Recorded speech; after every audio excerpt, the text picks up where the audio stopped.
हज़रत इमाम शाफ़ी रज़ी अल्लाह अन्हु उन बुज़ुर्गों में से हैं जिनके इल्म, तक़वा और ज़िंदगी से पूरी दुनिया ने रोशनी ली। आपका असल नाम मोहम्मद बिन इदरीस था और आप 150 हिजरी में गाज़ा, फ़लस्तीन के एक इलाके में पैदा हुए।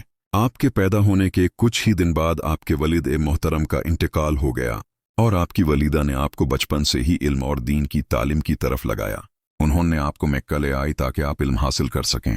हज़रत इमाम शाफ़ी बचपन से ही अजीम ज़हनी सलाहियत रखते थे। छोटी सी उम्र में आपने कुरान हिफ्ज़ कर लिया था और फ़िक़्ह, हदीथ और लुग़त अरबिक लैंग्वेज में कमाल हासिल कर लिया था। लोग कहते हैं कि इमाम शाफ़ी बचपन में मक्का के मस्जिद के कोनान में बैठकर इल्म हासिल करते थे जब दूसरे बच्चे खेल रहे होते। इमाम शाफ़ी अपनी माँ के दिए हुए पुराने कागज़ पर इल्म लिख रहे होते।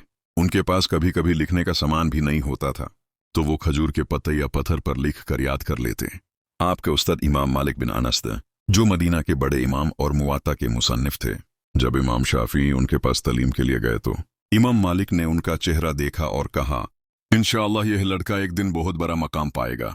इमाम शाफ़ी रज़ी अल्लाह अन्हु ने अपनी ज़िंदगी का सबसे बड़ा हिस्सा इल्म और अदाल के लिए गुजार दिया। उनका अकीदा था कि इल्म बिना अमल के बेकार है। आप फरमाते थे, इल्म एक नूर है और अल्लाह का नूर गुनाहगार दिल को नहीं दिया जाता। आप कहते थे कि अगर इंसान चाहता है कि अल्लाह उसके दिल में इल्म बसाए तो उसे अपने दिल को पाक करना होगा। आपने कभी इल्म को सिर्फ जुबान तक नहीं रखा बल्कि उसे अमल में ला कर दिखाया।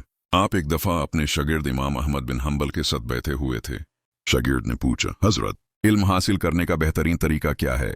आपने जवाब दिया, इल्म सिर्फ लिखने से नहीं आता बल्कि दिल की सफाई और अमल से आता है। फिर आपने कहा, इल्म उसी दिल में रहता है जो अल्लाह के खौफ से भरा हो। ये बात सुनकर शागिर्द रोते हुए बोला, हज़रत आज मैं समझ गया कि इल्म सिर्फ किताबों में नहीं बल्कि इंसान के अमल में होता है।